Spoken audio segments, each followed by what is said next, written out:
கர்த்தருடைய பரிசுத்த நாமத்திற்கு ஸ்தோத்திரம். இன்னைக்கு நம்ம யாக்கோபு 3வது அதிகாரம் 17வது வசனத்தை தியானிக்க இருக்கிறோம். யாக்கோபு 3:17 ஜெபத்தோடு இந்த செய்திக்குள்ளே கடந்து செல்வோம். எப்படி நான் பாடுவேன், என்ன சொல்லி நான் துதிப்பேன், உம்மை எப்படி நான் பாடுவேன், என்ன சொல்லி நான் துதிப்பேன். ரத்தம் சிந்தி மீட்டவரே, இரக்கம் நிறைந்தவரே, ரத்தம் சிந்தி மீட்டவரே, இரக்கம் நிறைந்தவரே, ஐயா இரக்கம் நிறைந்தவரே, எப்படி நான் பாடுவேன், என்ன சொல்லி நான் துதிப்பேன். அபிஷேகித்து அணைப்பவரே, ஆறுதல் நாயகனே, அபிஷேகித்து அணைப்பவரே, ஆறுதல் நாயகனே, ஐயா ஆறுதல் நாயகனே, எப்படி நான் பாடுவேன், என்ன சொல்லி நான் துதிப்பேன். உந்தன் பாதம் அமர்ந்திருந்து ஓயாமல் மொத்தம் செய்கிறேன், உந்தன் பாதம் அமர்ந்திருந்து ஓயாமல் மொத்தம் செய்கிறேன், ஐயா ஓயாமல் மொத்தம் செய்கிறேன். எப்படி நான் பாடுவேன், என்ன சொல்லி நான் துதிப்பேன். என்னை விட்டு எடுபடாத நல்ல பங்கு நீதான் ஐயா, என்னை விட்டு எடுபடாத நல்ல பங்கு நீதான் ஐயா, ஐயா நல்ல பங்கு நீதான் ஐயா. உபரா ரிபாரரா உப்பரப ஊரபரா உப்பரா உபாரரா உபரப ஊரபரா. வருகையில் எடுத்துக் கொள்வீர், கூடவே வைத்துக் கொள்வீர், வருகையில் எடுத்துக் கொள்வீர், கூடவே வைத்துக் கொள்வீர், ஐயா கூடவே வைத்துக் கொள்வீர். எப்படி நான் பாடுவேன், என்ன சொல்லி நான் துதிப்பேன். உளையான சேற்றில் என்று தூக்கி எடுத்தவரே, உளையான சேற்றில் என்று தூக்கி எடுத்தவரே, ஐயா தூக்கி எடுத்தவரே. ரப்பரா ரப்பரரா ரப ரபரி ரபரா ரபரா ரகனரா ரப ரப ரபரா. உந்தன் நாமம் உயர்த்திடுவேன், உம் சித்தம் செய்திடுவேன், உந்த நாமம் உயர்த்திடுவேன், உம் சித்தம் செய்திடுவேன், ஐயா உம் சித்தம் செய்திடுவேன். இயேசுவின் நாமத்தினாலே ஜெபங்களின் பிதாவே, ஆமென். கர்த்தருடைய பரிசுத்த நாமத்திற்கு ஸ்தோத்திரம். Selvi teacher praise the lord, Suresh Leela praise the lord, doctor Marikkani praise the lord, Janaki Ammal praise the lord, Kavitha sister praise the lord. செய்திக்குள்ள நம்ம கடந்து போகிறோம். யாக்கோபு 3வது அதிகாரம் 17வது வசனம். பரத்திலிருந்து வருகிற ஞானமோ, ஞானமோ அப்படின்னு ஏன் சொல்றான் அப்படின்னு நீங்க கேட்டீங்கன்னா, இங்க ஒரு ஞானம் இருக்குது, அது 14வது வசனம். மோசமான ஞானம், அது வேற, இது வேற, டோட்டலி ஆப்போசிட். அதனாலதான் ஞானமோ முதலாவது சுத்தம், ஃபர்ஸ்ட் அதுல இருக்கிறது பரிசுத்தம், நம்பர் 1. இரண்டாவது பின்பு சமாதானம், சாந்தம், இணக்கமுள்ளதாயும் இரக்கத்தாலும் நற்கனிலாம் நிறைந்ததாயும் பட்சபாதம் இல்லாம மாய்மாலும். இத்தனை லிஸ்ட் இருக்கு. இதெல்லாம் எதுக்குள்ள இருக்கு அப்படின்னு கேட்டீங்கன்னா, பரத்திலிருந்து வருகிற ஞானம். ஆப்போசிட் ஞானத்தை நான் உங்களுக்கு காமிச்சேன். இந்த ஞானம் வேஸ்ட். இது எங்க இருந்து வருகிறது, யாரிடத்திலிருந்து வருகிறது அப்படின்னு நீங்க கேட்டீங்கன்னா, முதல் அதிகாரம் 17வது வசனம். நன்மையான எந்த ஈவும் பூர்ணமான எந்த வாரம், கிஃப்ட். இன்னைக்கு நம்ம பார்க்கிற இடத்துல கிஃப்ட்ங்கிற ஒரு காரியத்தை ஸ்பெசிஃபிக்கா பார்க்க போகிறோம். பரத்திலிருந்து உண்டாகி அப்படின்னா எனக்கு பரத்திலிருந்து உண்டாகி அப்படின்னா என்ன அர்த்தம் அப்படின்னு நீங்க கேட்டீங்கன்னா, பரலோகம் நம்மளை பார்த்து கொண்டே இருக்குது, கவனமா பார்த்துக்கிட்டு. டேனியல் ராஜேஷன் நம்ம எடுத்துக்கிறோம். அவர் ஒரு காலத்து விக்கிரத்தோடு இருந்தாரு. கவனமா பார்த்து பார்த்து பார்த்து பார்த்து எந்த நேரத்தில் இவர் உயர்த்தணும் அப்படின்னு முடிவு பண்ணும். அதனாலதான் அவருக்கு இப்ப ஆண்டவர் லேட்டஸ்டா ஒரு ஆசீர்வாதம் கொடுத்திருக்கிறாரு. அது மனிதர்களுக்கு கொடுக்கறதல்ல, பரத்திலிருந்து வருகிற ஆசீர்வாதம்.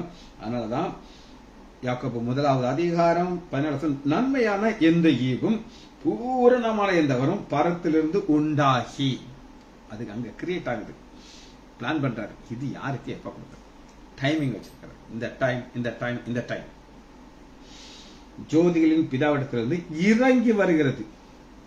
பரத்திலிருந்து செய்து இறங்கி வருது. அவங்களுக்கு வரும். இதுல நம்முடைய எஃபர்ட்ங்கிறது எதுவுமே கிடையாது. ஆனா நம்ம ஆண்டவர்கிட்ட உண்மையும் உத்தமமா இருக்கும். அதை நமக்கு ஒரு கிருபைகளை கொடுத்திருக்கிறார், தாளந்துகளை கொடுத்திருக்கிறார். அல்லது உண்மை மொத்தமான ஊழியக்காரனே, நீ கொஞ்சத்திலே உண்மையா இருந்தாய், அநேகத்திலே நான் உன்னை அதிபதியாக வைப்பேன் அப்படின்னு நம்ம சொல்றாரு. சரி, இப்ப முதல் ஒரு நபரை பார்க்க போகிறோம். இவருக்கு ஆண்டவர் ஒரு கிஃப்ட் கொடுத்தார். அந்த கிஃப்ட் அவர் கரெக்டா யூஸ் பண்ணார். அதை யூஸ் பண்ணாதான் ஆசீர்வாதம். எடுத்துக்கொள்ளணும். ஆதியாகமம் 41வது அதிகாரம் யோசேப். இப்ப இந்த யோசேப்ப ஆண்டவர் எங்க வைத்திருந்தார்னா ஒரு அழகான குடும்பத்துக்குள்ள வைத்திருந்தார். செல்லப்பிள்ள பல வர்ண அங்கேயே விட்டுரும். பல வர்ண அங்கே அப்படின்னா என்ன அர்த்தம் அப்படின்னு கேட்டீங்கன்னா, அன்னைக்கு ரொம்ப பெட்டா இருக்கிறவங்களுக்கு அதை கொடுப்பாங்க. எல்லாருக்கும் எல்லா ஆசீர்வாதம் கொடுக்க மாட்டாங்க. என்னுடைய வாழ்க்கையில் நான் சின்ன பையனா இருக்கும்போது, குட்டி பையனா, எங்க அம்மா என்ன செய்வாங்கன்னா, SNB ஜவுளி கடையில் போய் ஷர்ட் எடுத்துட்டு வருவாங்க. அந்த ஷர்ட் என் தம்பி கொடுப்பாங்க. தம்பி பாப்பா என்ன இந்த கலர் மோசமா இருக்கு, ஐயா எனக்கு வேண்டாம் அப்படின்றாங்க. எங்க அம்மா என்கிட்ட, இதை நீ போட்டுக்கிறியாதான் இருக்கேன். ஏன் நல்லா தானே இருக்கு, நான் போட்டுக்கிறேனம்மா அப்படின்னு சொல்லுவேன். அப்ப உன்னுடைய அக்செப்டன்ஸ் அப்படின்னு என்னன்னா, எது கொடுத்தாலும் நான் வாங்கிக்கிறேன், அதுல பிரச்சனை இல்லை. நான் தம்பி எப்படி கிடையாது, ஸ்பெசிபிக் இருப்பாரு, எனக்கு இந்த கலர் தான் பிடிக்கும் அப்படின்னு சொல்லி. இங்க நம்ம பாக்குறது அதான் நம்ம பார்க்கணும். பல வர்ண அங்கேனா ஸ்பெஷலா ஒரு மகனுக்கு யாக்கோபுக்கு கிடைக்கிற அது ஆசீர்வாதம். ஆனா அந்த ஆசீர்வாதம் அவருக்கு கொஞ்ச நாள் தான் இருந்துச்சு. இப்ப ஆண்டவர் என்ன செய்யறாருன்னா, இவரை உயர்த்த போய்கிறார். உயர்த்துறதுக்கு முன்னாடி தாழ்த்துவார். இந்த தாழ்த்தும் பொழுதுதான் பயங்கர பிரச்சனை இருக்கும். தாழ்த்துறது நமக்கு பிடிக்குமா? பிடிக்காது. ஆனா அந்த தாழ்த்துதல் வழியாக போனால்தான் ஆண்டவரால நம்மளை உயர்த்த முடியும். சரியா வாசிப்போமா? ஆண்டவர் எப்படி யோசேப்பை தாழ்த்தினார் பாருங்க.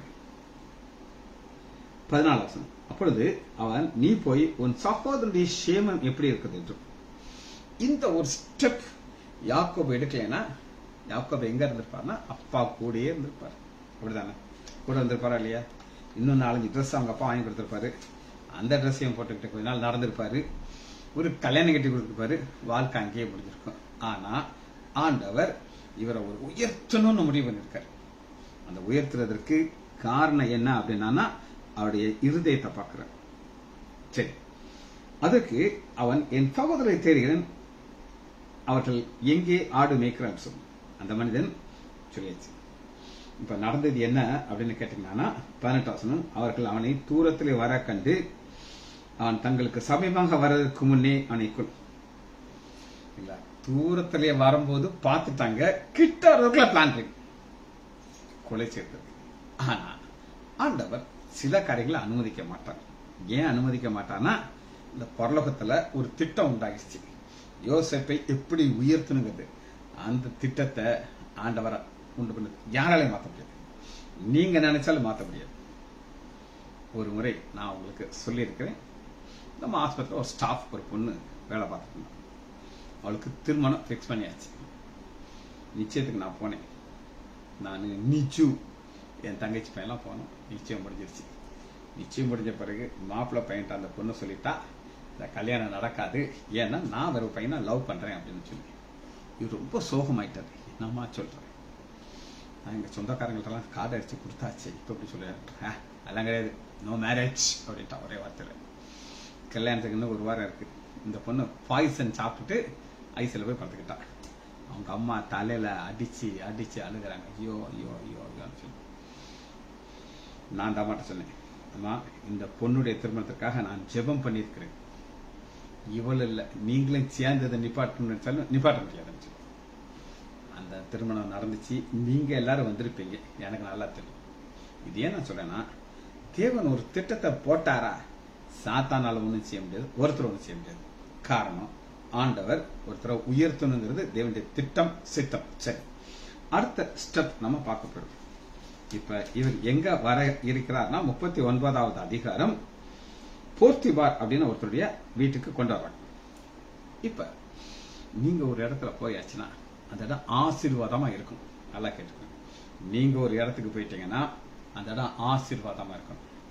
பாருங்க, 39வது அதிகாரம் அவன் தன் வீட்டுக்கு உண்டான எல்லாவற்றையும் விசாரணைக்காரர்களுக்கு கர்த்தர் யோசேப்பின் நிமித்தம் அந்த எகிப்தின் வீட்டை ஆசீர்வதித்தார். உங்களுக்கு நான் சொல்லியிருக்கேன், சம்பளத்துக்கும் ஆசீர்வாதத்துக்கும் என்ன வித்தியாசம்? உழைப்புக்கு கிடைக்கிறது சம்பளம், வேலை பார்க்கறீங்க சம்பளம் கிடைக்குது. ஆனா ஆசீர்வாதம்ங்கிறது என்ன அப்படின்னு கேட்டீங்கன்னா, உங்க உழைப்புக்கும் உங்களுக்கு கிடைச்ச அட்வான்டேஜுக்கும் வித்தியாசம். அது வேற, இது வேறையா மாதிரி. உங்களுக்கு ஒரு அதிசயமான காரியத்தை ஆண்டவர் கொடுத்திருக்காரு. இப்போ உதாரணத்துக்கு ராஜேஷ் எடுத்துக்கோங்க. ராஜேஷ் எங்கிட்ட சொன்னார், சார் ஒரு டீக்காக நான் கஷ்டப்பட்டிருக்கேன் சார், ஒரு காஃபி இல்லாம பல காலங்கள் நான் செலவழிச்சிருக்கேன். என்னைக்கு வேதத்தை நான் தூக்குனேனோ ஒரு பெரிய செயின் ஒன்று போட்டு அந்த செயினை ஜெபம் பண்றதுக்காக கொண்டாந்தார். அப்பா சொல்றாரு, இன்னைக்கு இந்த மாதிரி செயின்லாம் கிடைக்கும் நான் நினைக்கவே இல்லை சார் அப்படின்னு சொல்லி ஜெபம் பண்ணி அதில் ஒரு கிராஸ் எல்லாம் போட்டிருந்தது, பிடிச்சாச்சு. இப்போ ஒரு அழகான ஒரு வீடு கட்டியிருக்கிறார். அந்த வீடு நிச்சயமா ஒரு பால் காய்ப்பு வச்சிருப்பாரு, எல்லாரையும் கூப்பிடுவார். அன்னைக்கு நம்ம பார்ப்போம். அதுக்கு பேரு ஆசீர்வாதம். உங்க உழைப்புக்கு கிடைக்கிறது சம்பளம், ஆசீர்வாதம். இங்க இந்த எகிப்தினுடைய வீடை ஆசீர்வதிக்கிறார். வீட்டிலும் வெளியிலும் அவனுக்கு உண்டான எல்லாவற்றையும், வீடு வெளி எப்பவுமே இப்படி ரெண்டா டிவைட் பண்ணி தான் ஆண்டவர் பார்ப்பார். வீட்டுக்கு உள்ள ஒரு ஆசீர்வாதம், வீட்டுக்கு வெளியில ஒரு ஆசீர்வாதம். இது அனுபவத்துலதான் பார்க்க முடியும் ஒழிய நம்ம கோடு போட்டு காட்ட முடியாது. இது இது இதுன்னு சொல்லி. ஆனா என்ன நடக்குது அப்படின்னு கேட்டீங்கன்னா, ஆண்டவர் இவரை ஒரு பாதையின் வழியாக கொண்டு போகிறார். அந்த பாதை சிறைச்சாலை. தவறே செய்யல, ஆனா சிறைச்சாலைக்கு வந்தாச்சு. சிறைச்சாலைக்கு வந்ததுக்கு அப்புறம் ஆண்டவர் இவருக்கு ஒரு ஞானத்தை ஸ்பெஷலா கொடுக்கிறார். இதுவரை அந்த ஞானம் வெளிப்படவில்லை. ஆண்டவர் பரத்திலிருந்த ஞானத்தை கொடுக்கிறாரு. முதல்லயே அந்த ஞானத்தை எப்படி கொடுத்தாரு அப்படின்னு கேட்டீங்கன்னா, அது நெகட்டிவ் ரிசல்ட் கொடுத்துச்சு. இவருக்கு ஒரு தரிசனத்தை கொடுக்கிறாரு. அந்த தரிசனத்துல அவர் பார்க்கிறாரு. என்ன பார்க்கிறாரு அப்படின்னு கேட்டீங்கன்னா, ஆதியாகமம் 37வது அதிகாரம் 5வது வசனம். யோசேப்பு ஒரு சொப்பனம் கண்டு அதை தன் சகோதரருக்கு அறிவித்தான். அது நிமித்தம் அது என்னன்னா, நம் வயலிலே அரிக்கட்டிலே அரைத்துக் கொண்டதும், அப்பொழுது என்னுடைய அரிக்கட்டு நிமிர்ந்தது, உங்களுடைய அரிக்கட்டுகள் என் அரிக்கட்டில் சுற்றி வணங்கி நின்றது. அப்பொழுது அவன் சகோதரர்கள் அவனை பார்த்து, நீ எங்கள் மேல் துரைத்தனம் பண்ணுவாயோ, எங்களை ஆள போகிறாய் என்று சொல்லி, இப்ப பார்த்ததுமே சொப்பனக்காரன்னு சொல்றாங்க. ஆண்டவர் அதை கன்ஃபார்ம் பண்றது இன்னொரு அடிஷனலா சொல்றாரு. கன்ஃபர்மேஷன் கொடுத்துருவாரு. என்ன சொல்றாருன்னா, இன்னும் ஒரு சொப்பனத்தை கண்டேன், ஒரு சூரியன் சந்திரன் 11 நட்சத்திரம் என்னை வணங்கும். இப்ப அடிஷனல் சொல்ற அப்பா அம்மாவும் சேர்த்துட்டார், சூரியனும் சந்திரன். இப்ப 10வது வசனம், அதை தன் தகப்பன் சொன்ன பொழுது தகப்பன் பார்த்து, நீ கண்ட சொப்பனம் என்ன, நானும் உன் தாயாரும் உன்னை குனிந்து வணங்குவோமா என்று அவனை கடிந்து கொண்டார். இப்ப பிரச்சனை என்ன அப்படின்னு நான் சொல்றேன். இப்படி ஒரு நெகட்டிவ் ரிசல்ட் வந்துருச்சு. நம்ம என்ன செய்வோம், வாயை பொத்திக்கிட்டு இருக்கோம். இனி இவனுக்குமே என் தரிசனத்தையும் சொல்லக்கூடாது, தீர்க்க தரிசனம் சொல்லக்கூடாது, வம்ப இதுக்கப்ப விலைக்கு வாங்கிக்கிடணும். ஆனா இவருடைய இவ்வளவு நாளும் அன்று போட்டிருந்த வரம் கிருபை கிரியை செய்து கொண்டே இருக்கிறது. ஆண்டவர் காட்டிட்டாரு, இது அவர் செய்வாரு, அதனால பிரச்சனையே இல்லைன்னு. அப்ப ஆண்டவர் அவரை உயர்த்துவதற்கு அவருக்கு கொடுத்த ஞானம் தான் அவரை உயர்த்துது. பாருங்க, 40வது அதிகாரத்துல நம்ம பார்க்கிறோம்.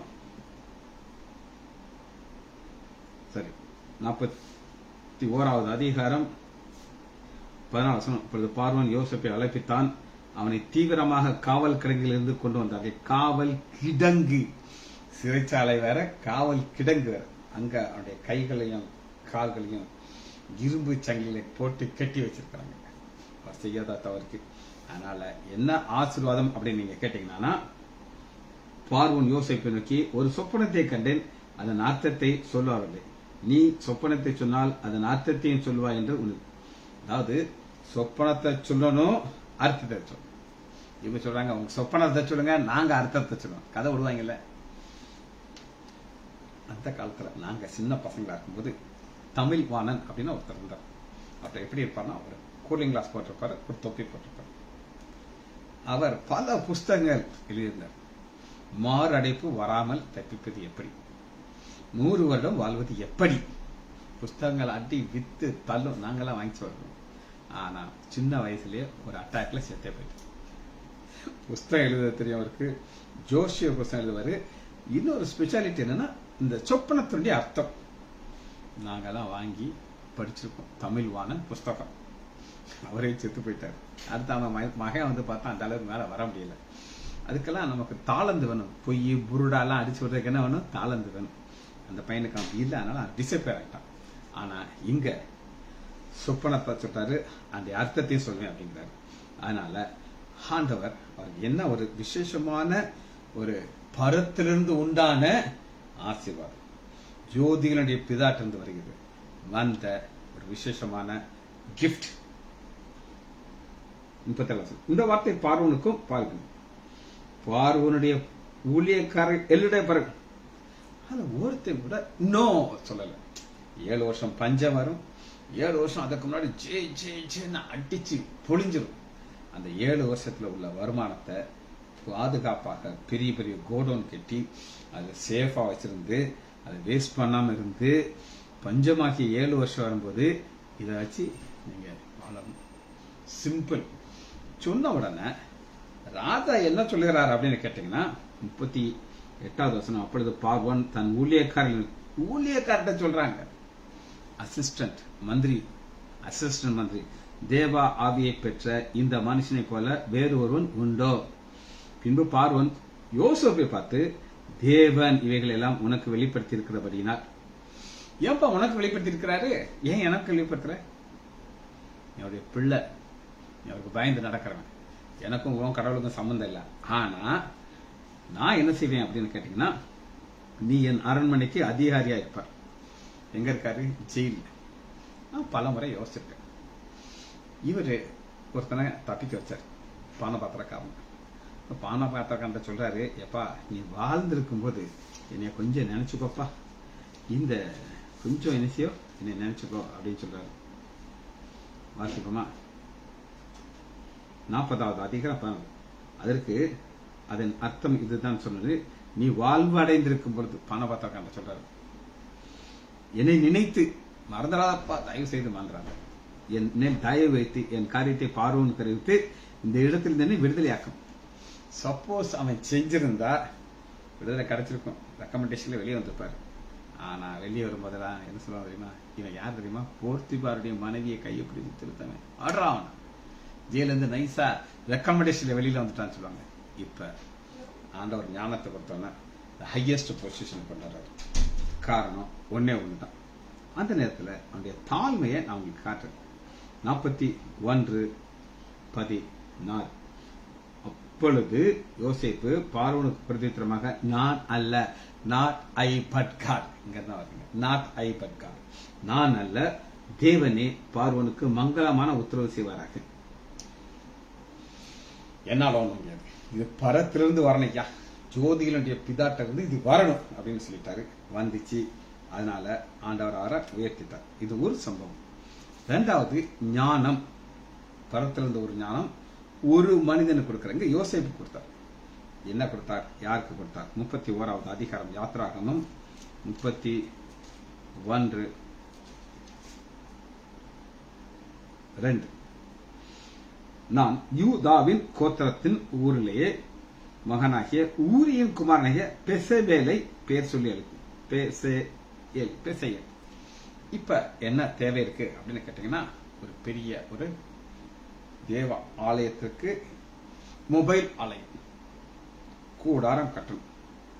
இப்ப இந்த கூடாரத்தை உண்டாக்குறதுக்கு பல பல பல ஞானங்கள் தேவையா இருக்கு.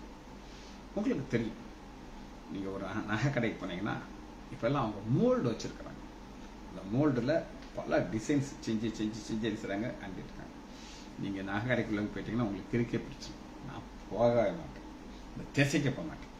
ஏன் போக மாட்டேங்கன்னா அங்க போயாச்சுன்னா கிறுக்கு பிடிச்சிடும். ஆனா இங்க என்ன செய்யறாரு அப்படின்னு கேட்டீங்கன்னா 31:3 வினோதமான வேலைகளை அவன் யோசித்து செய்கிறதுக்கு தாங்க. யோசிச்சு இது என்ன அர்த்தம் அப்படின்னு நீங்க கேட்டீங்கன்னா, இதுக்கு முன்னாடி ஒண்ணு கிடையாது. இப்ப எங்களுடைய ஆர்த்தோபெடிக்க நான் உங்களுக்கு சொல்றேன். ஒரு நெக் ஆஃப் ஃபீமர் இடுப்புல ஒரு ஆள் உடச்சிட்டு வரோம். என் தகப்பனார் காலம், நான் ஆர்த்தோபெடிக்ல ஜாயின் பண்ற காலம், ஒரு காலில் ஒரு பின் அடிச்சு ட்ராக்ஷன் போட்டு மாட்டி வச்சுருவாங்க. கால் அப்படியே தொங்கிட்டு கிடக்கும் ஸ்டாண்ட்ல. இடுப்புல பெட்சோர் வந்துடும். ஏன்னா எந்திரிக்க முடியாது, படுக்க முடியாது. இப்படி 3 மாசம் இருக்கணும்.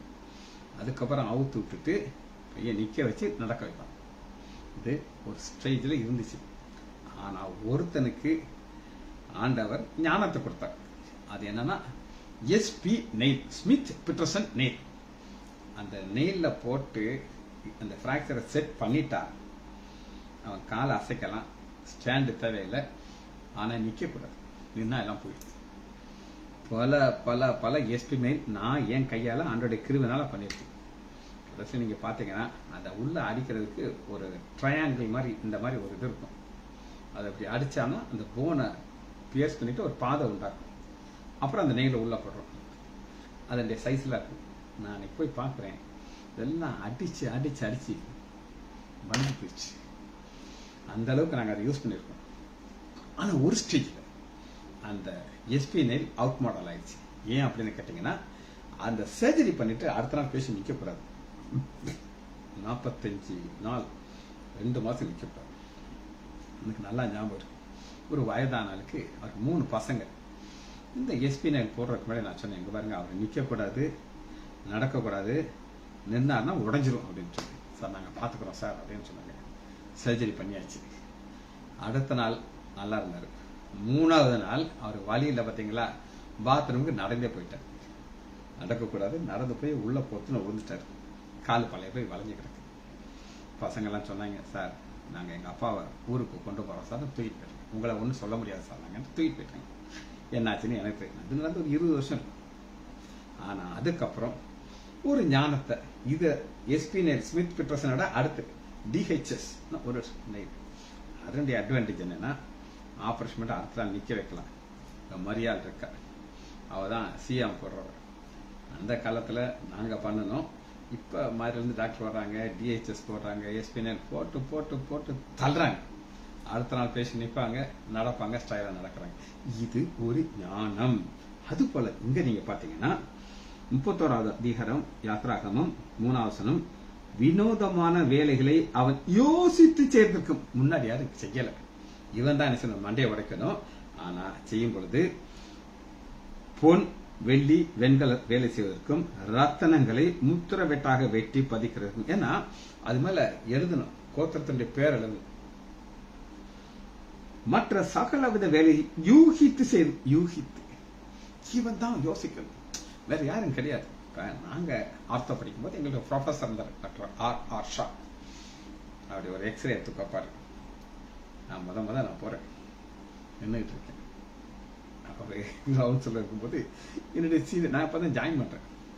ஒருத்தர் அந்த எக்ஸ்ரே கொடுத்து ரீட் தி எக்ஸ்ரேங்கிறார். நான் முதல் பாக்குறேன், என்னத்தான் வாய்ப்பு. அந்த சீனை அப்படி பார்த்துக்கிட்டே இருக்காரு.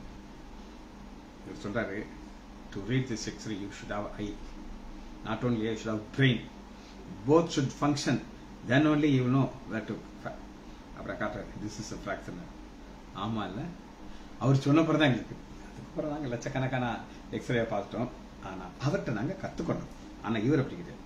இவருக்கு முன்னாடி யாருமே இதை செய்தது கிடையாது. அதனால 6வது வசனம், மேலும் தான் கோத்திரத்தில் உள்ள அகிசாமேன் குமாரனாகிய அக்கோலியாவையும் அவனுக்கு துணையாக அசிஸ்டன்ட், ஒரு சீஃப் அசிஸ்டன்ட்.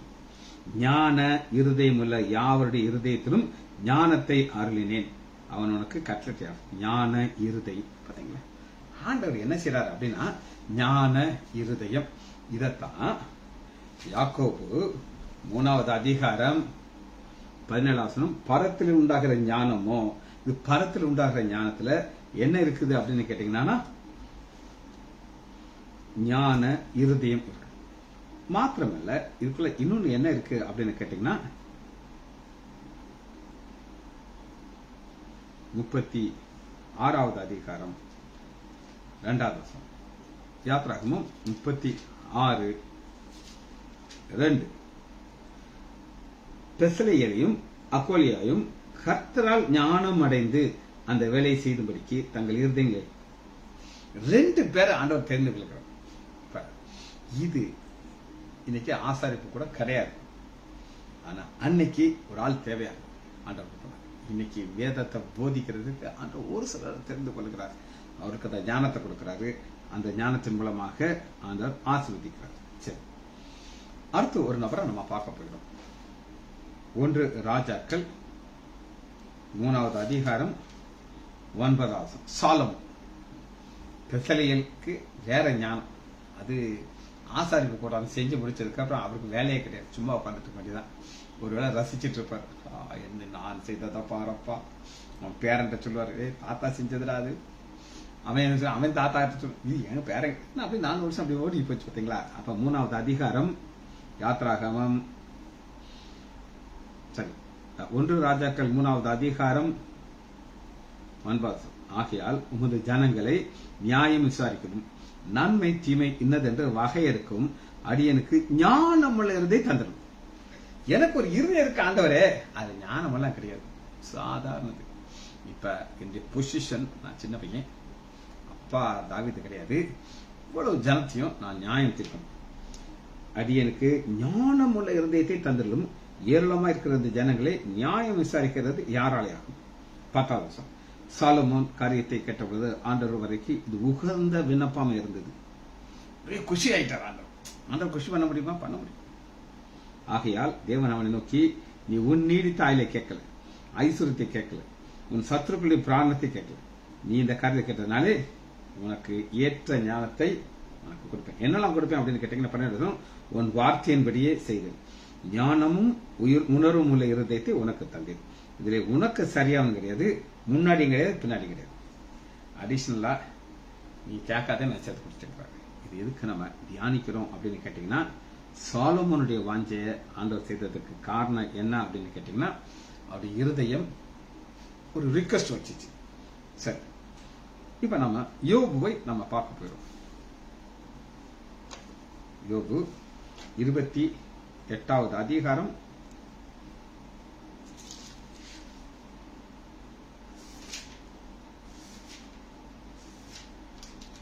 12வது. இது ஒரு பெரிய ஸ்டடி.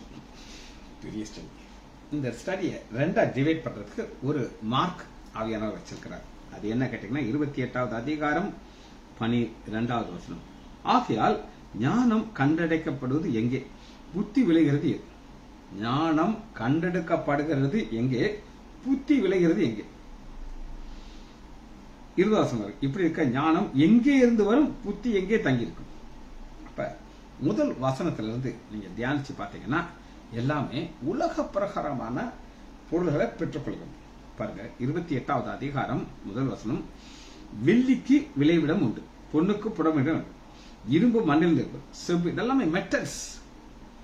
மனிதன் அந்தகாரத்திலும் மரணில் இருக்கிற கற்களை கடையாண்டர் மற்றும் தேடி இருள் இருக்கிற இடத்தை முண்டுவார். இருள் இருக்கிற இடம் அப்படின்னா என்ன அர்த்தம்னா மைன், சுரங்கம். வெள்ளி மண்ணுக்குள்ள இருக்கு, டைமண்ட் வைரம் மண்ணுக்குள்ள இருக்கு, தங்க மண்ணுக்குள்ள இருக்கு. கோலார் கோல்ஃபீல்ட் எல்லாம் நீங்க பாத்தீங்கன்னா தோண்டி தோண்டி தோண்டி தோண்டி உள்ள லைட் அடிச்சு போயிட்டே இருப்பாங்க. பல வகையான லைட்டை உள்ள கொண்டு வந்துருவாங்க. அதனாலதான் இருளுக்கு அங்கே முடிவு உண்டாக்கும். வழக்கமா இருள் இருக்கும், அது முடிவு உண்டா. எதுக்காக இந்த எல்லாம் தேவை நமக்கு. கடக்கக்கூடாததும் நிலையாததுமாக ஆறுகள் எழுப்பினாலும் உழைப்பாளி அதை மனுஷன் மற்றப்படும். என்ன அர்த்தம் கேட்டீங்கன்னா, ஒரு ஆறு போயிட்டு இருக்கு, படுக்கையில நிறைய மெட்டல்ஸ் இருக்கு, வயர். இவன் அந்த டைரக்ஷன் மாற்றி எல்லாத்தையும் எடுத்துருவோம். பூமிக்கு மேல் ஆகாரம் விளையும், கீழே இருக்கிறதெல்லாம் அக்னியால் மாறப்படும். அதன் கல்லுகளிலே இந்திர நீலம் விளையும். எங்க? கல்லுக்கு கீழே அதன் பொடியிலிருந்து பொன் பொடி உண்டாகும். ஒரு வழி உண்டு, அது பச்சைக்கு தெரியாது. போடுற பாதை கொகை பச்சைக்கு தெரியாது, அது மேலதான் பறக்கும். ஆனா இது இவனுக்கு நோக்கம் என்னன்னா வைரம் வேணும், வைடூரியம் வேணும், ரத்தனம் வேணும், எல்லாம் மண்ணுக்குள்ள கிடக்கு. அதை ஒரு மிருகம் அதுல வந்தது, சிங்கம் அதுலயே போனது கிடையாது. அவன் தன் கையை நீட்டி கற்பாறையின் மேல் நீட்டி மலைகளை வேரோடு புரணுகிறான். அவன் தோண்டி தோண்டி தோண்டி தோண்டி மலையில ஒன்றுலாம் வைக்கிறான். கண்மலையில் உள்ள நீர்க்கால்களை வெட்டுகிறான், அது கண் விளையும். ஒரு துளியும் கசையாதபடிக்கு ஆறுகளை அடைக்கிறான். ஏன் ஆறுகளை அடைக்கிறான்? ஆறுகள் அடைச்சாதான் அவன் உள்ள போய் எடுக்க முடியும். இதெல்லாம் போய் ஆனாலும் ஞானம் கண்டடைகிறது எங்கே? இதெல்லாம் உலக பிரகாரமான ஞானம். ஆனா அடுத்து என்ன இருக்கு அப்படின்னு கேட்டீங்கன்னா, 20வது வசனத்தை வாசிக்க இப்படி இருக்க, ஞானம் எங்கே இருந்து வரும்? புத்திதை, அது ஜீவனுள்ள சகலருடைய கண்களிலும் ஒளித்து ஆகாயத்து பிறகு மறைத்திருக்கிறது. நாசமும் மரணமும் நாங்கள் எங்கள் காதலை, தேவனோ அதன் வழியை அறிவார். துவாரத்திலிருந்து வரணும். மண்ணுக்குள்ள போய் நீங்க தோண்டி இருக்கிறது வேற, தங்கத்தை தேடி இருக்கிறது வேற. இது உலக பிரகாரமான காரியம். ஆனா பரத்திலிருந்து வருகிற ஞானம், தேவனோ அதன் வழியை அறிவார், அதன் ஸ்தானம் அவருக்கே தெரியும். அவர் பூமியின் கடையாந்தரத்தை பார்த்து வானத்தின் கீழ் இருக்கிறதான் காண்கிறார். அவர் காற்றுக்கு நிறைவு. கடைசியில அது எங்க இருக்கும் அப்படின்னு கேட்டீங்கன்னா 28 பாருங்க. மனுஷனை நோக்கி இதோ ஆண்டவருக்கு பயப்படுகிறதே ஞானம். ஆண்டவர் மறைத்து வச்சிருக்கிறார். யாருக்கு மறைத்து வச்சிருக்கிறார்? வைரம், வைடூரியம், படிக பச்சை, இதெல்லாம் தேடுறியா? மண்ணுக்குள்ள இருக்கு, எடுத்துக்கோ. அது உனக்கு ஞானமாக தெரியுது. ஆனா ஆண்டவர் வைத்திருக்கிறது இது பரத்திலிருந்து வருகிற ஞானம். 28வது வசனத்தை நம்ம பார்த்து முடிக்க போகிறோம். மனுஷனை நோக்கி யார்கிட்ட பேசுறாரு? மனுஷன். அடே உனக்கு ஞானம் வேணுமா? அது நான் தரேன். அது என்னன்னா ஆண்டவருக்கு பயப்படுகிறதே ஞானம், பொல்லாப்பை விட்டு விலகிறதே புத்தி என்றார். ஜெபிச்சு முடிப்போமா? மகா இரக்கமும் கருபையுமுள்ள பிதாவே, நம்ம துதிக்கிறோம் ஐயா. பரத்திலிருந்து உண்டான ஞானத்தை குறித்து 2 பேரை குறித்து நாங்கள் தியானித்தோம் ஐயா. அதற்காக நன்றி. எங்களுக்கு கர்த்தருக்கு பயப்படுகிற பயத்தோடு வாழ கிருபை பாராட்டுங்க ஐயா. பிள்ளைகள் ஒவ்வொருவரையும் என் ஆண்டவராகிய இயேசு கிறிஸ்துவின் நாமத்தினாலே ஆசீர்வதிக்கிறேன். இயேசுவின் நாமத்தினாலே ஜெபங்கள் பிதாவே. ஆமீன், ஆமீன், ஆ